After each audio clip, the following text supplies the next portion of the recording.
What is going on, all of you 3D platform fighters out there in the world? I am MegaAmpster. Thank you for checking out this video. If you're new here, hey, welcome to the channel. Returning viewers, always great to see you here. Thank you all for 600 subscribers. We just reached that milestone as of today, as of this recording, so thank you so much. It means a lot to me.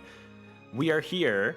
It's a good celebration of 600 subscribers. We are here to talk about a kind of forgotten 3D platform fighter. Some of you may know from word of mouth from its legacy of just not existing outside of the platform it was released on, except for like one re-release. Ignore Elgato being stupid on the black screen right now.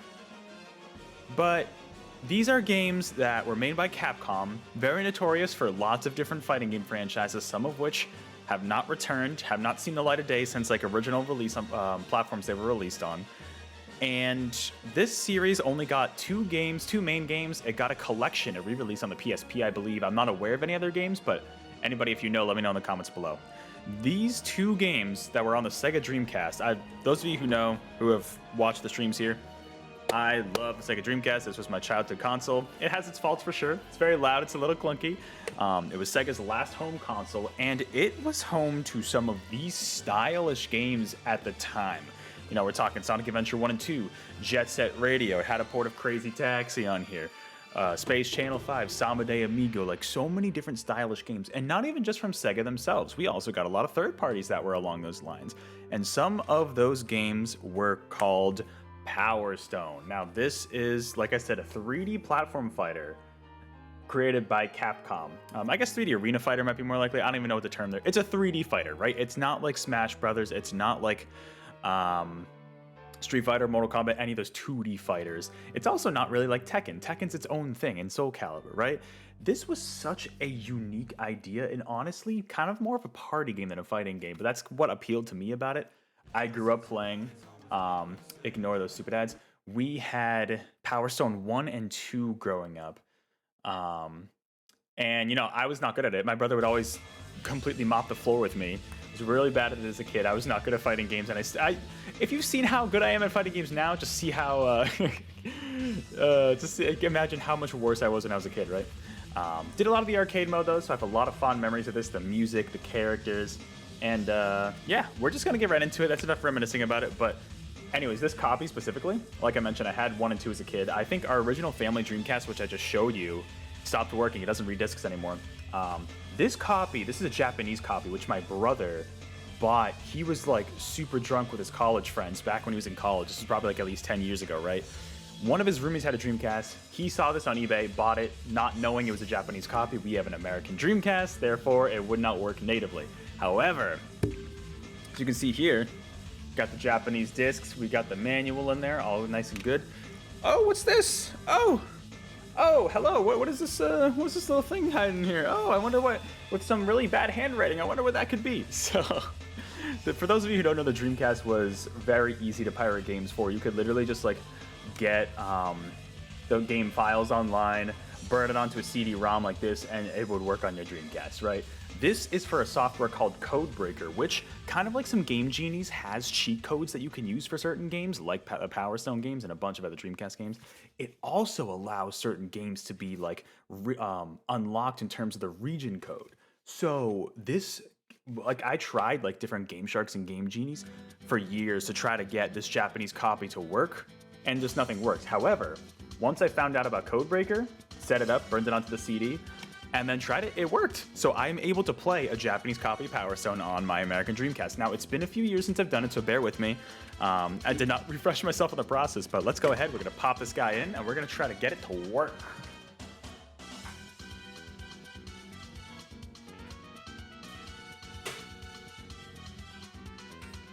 And, I mean, come on, to get to enjoy this awesome music, I don't even remember this stage.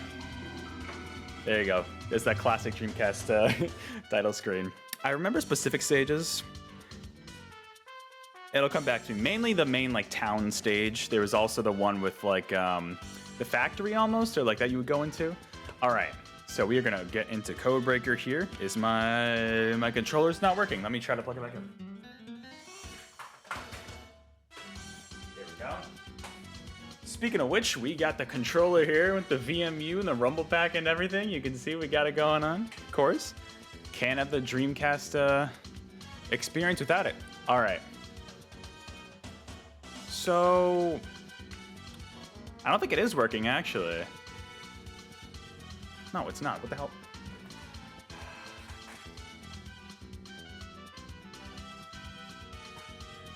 There we go. That was weird. All right, so here we go. If we do start game, now let me try to switch these out. Ready? We're gonna put this one in. Yep, okay.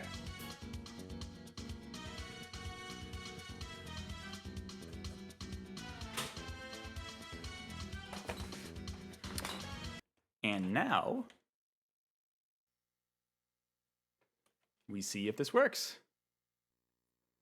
Hopefully, if this works, it should boot into Power Stone. Oh, I hope you can hear the screeching in the background. I doubt you can.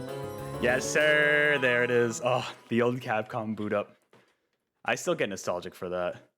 Like in the Mega Man X Legacy collections, I think 7 and 8, maybe even 6 had that title screen. Intro was very weird. People are strong believers of superstition and legend. It's like for all these new series, they always have to have like some, especially back in this era, like some really cool, like crazy background. You know, the setup for this. All right, so trying to collect treasure like the... What? Hello? Okay, I did not know. Okay, Gunrock and Ryoma are the same. Rouge is the same. I did not know that Falcon's name in the Japanese version was Fokker? Hello? Also, his was different. Oh, I wish I remembered the American names. It's been so long since I played this game legitimately. But you can also already see some of the characters. To Power Stone World. Yes. Thank you. That was the same in the English version too. All right, now I'm trying to learn Japanese. Not that it's going super well, but luckily there is a symbol on the side, so there you go. We can't do versus mode, obviously, because we don't have 2 players here. We got arcade, we got power... What is this? Power Stone Collection? So it looks like maybe we'll be able to unlock, like, movies or something? I was going to say, hey, if that unlocks Power Stone 2, that'd be great, but I know it's not. Pretty much all we can do is arcade mode, so let's jump into some arcade mode. Oh, this is so nostalgic for me, man. The Dreamcast vibes. I cannot get over Falcon being named Fokker in the Japanese version, but we got 8 characters right off the bat, so that's not too bad. We'll start with Fokker for now, I guess. To be honest, I did play a lot more of I did play a lot more of arcade mode in Power Stone 2, I will admit, so some of this is still kind of relatively new to me, but... Alright, and I'm gonna be a little rusty at the controls, but you'll see what I mean by that 3D platform fighter, so you kind of have, like, full control of everything going on here, you know what I mean? It's not like you're restricted to a 2D plane. What's gonna happen is these stones are gonna appear. I don't know how... Oh, crap! There's a bunch of items too. So already you can kind of tell how this might be a little more of like a fighting type of game. Oh, we're good already. Every time you collect 3 Power Stones, that's when you get your super transformation. So I do not remember. Oh, there it is. You charge up right trigger and shoot up the missiles. And then once you use up that special meter you saw at the bottom of the screen, KO! That's how you... what'll happen is you'll lose your super essentially, and the stones leave you. So imagine like in Brawl, for example, or I mean even Sense Brawl, you know, the Smash Ball, it takes a few items to get the Smash Ball.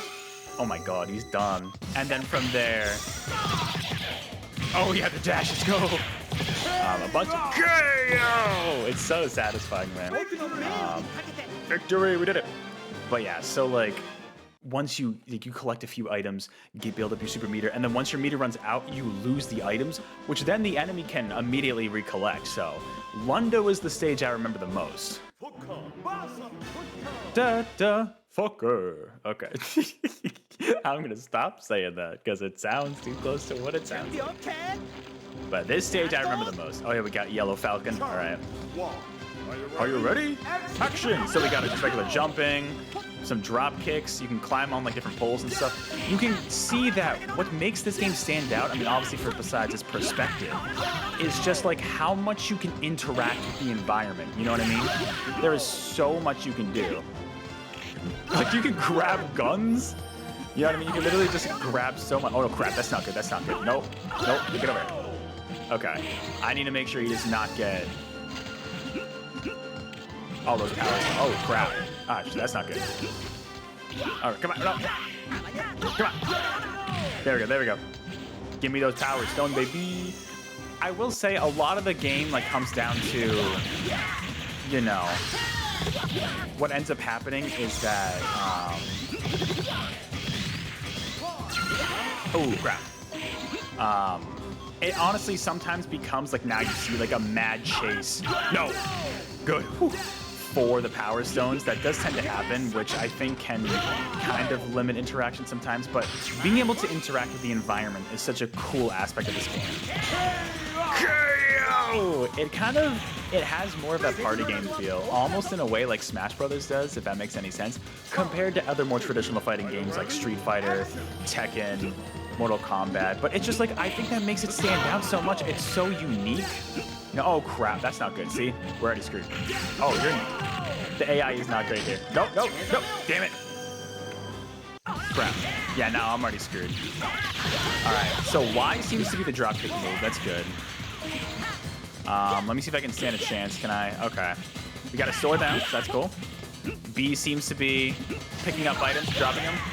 Oh god, I am not in a good spot right now. Whew. All right. Oh no!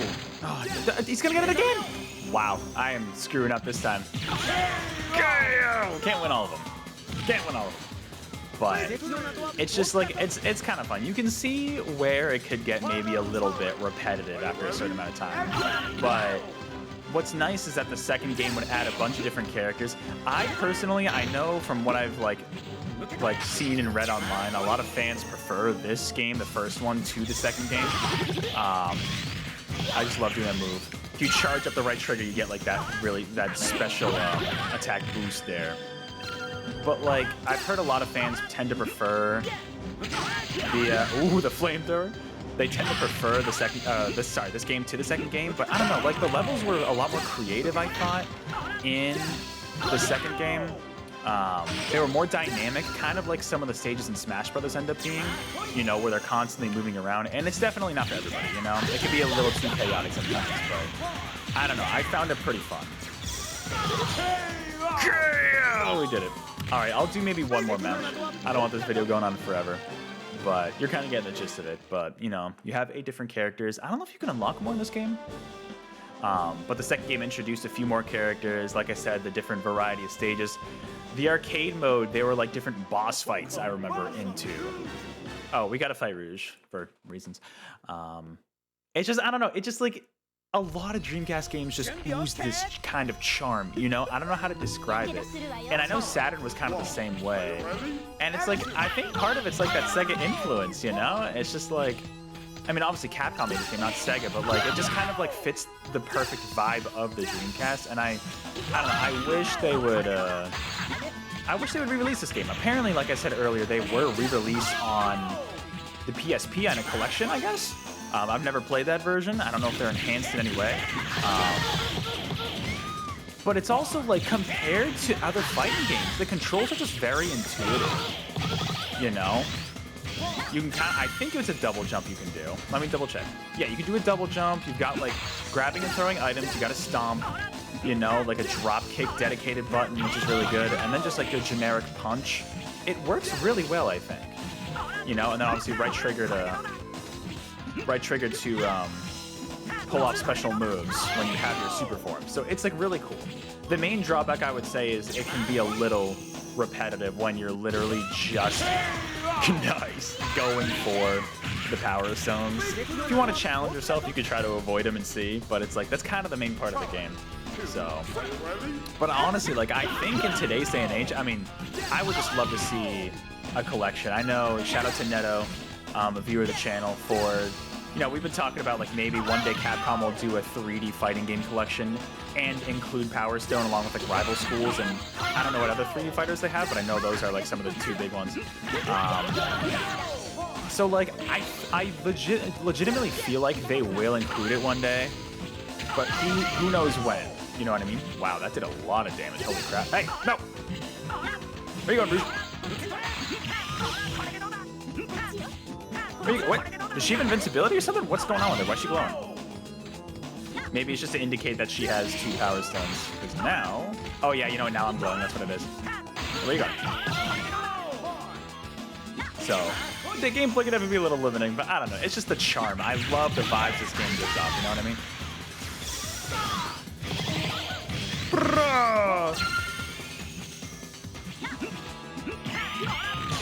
KO! So it's just, I don't know. I wish Capcom would do something with this series, you know? Like, I feel like there is potential to refine on this gameplay. Now, this was the gameplay back in the Dreamcast era, which, hell, was... What? This game came out in... Let's check the year. 1999. So this game is almost 25 years old. Like, in today's day and age, with today's, like, design sensibilities, there is just so much, you know, more room for improvement with all the other fighting games that have come out after this, you know? And, like, not that Capcom's ever gonna make a new Power Stone. I would just love to see them acknowledge this series. I have a very special place in my heart for this game series, and they're a little limited. Like I said, you know, a lot of it does go down to you going after the Power Stones, but the interactable items in the environment honestly make this, like, in a way, like, it has that Smash Brothers feel, like when you turn on assist trophies, when you turn on items, you know? It's really cool like that. And, oh, Gunrock's one of my favorites too. It just, I don't know, it feels so much different than other fighting games. And, like, even to this day, it's got a really unique vibe to it. And so I feel like there is a place for this. Hey, even if it's just like getting Falcon, or Fokker as Japan likes to call him, getting him to show up in, like, I don't know, like Street Fighter DLC or just something like that would be really cool. But really what I would love to see is a remastered collection, whether it's just the 2 Power Stones or if it's Power Stones and Rival Schools or other games. You know, Capcom, whatever you gotta do, if you re-release Power Stone 1 and preferably 2 together in some form on modern platforms, I will buy it. Probably day 1, I will be there. Just a little, giving you a little reason for me to spend my money on you, Capcom. But anyways, with that, we're gonna end this video here before it gets way too long. Thank you so much for watching if you did. Really hope you enjoyed kind of this quick little look at the Japanese version of Power Stone 1 specifically. I really wish I had 2 to show off. But if you've seen the prices for those games, especially 2 online, it's crazy. I'd be curious if anybody knows. Let me know in the comments below what the price is like on the PSP collection. I could look it up right now, but that would make this video even longer.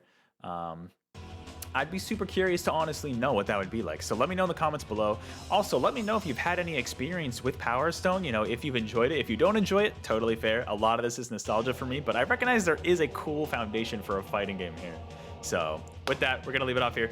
Thank you so much for watching. Hey, a lot of really obscure games are getting remastered, so I'm holding out hope Power Stone will come back one day in a collection of some sort from Capcom. Capcom loves their collection, so keep holding out hope for your favorite games to come back. We will see if they do, and until then, take care.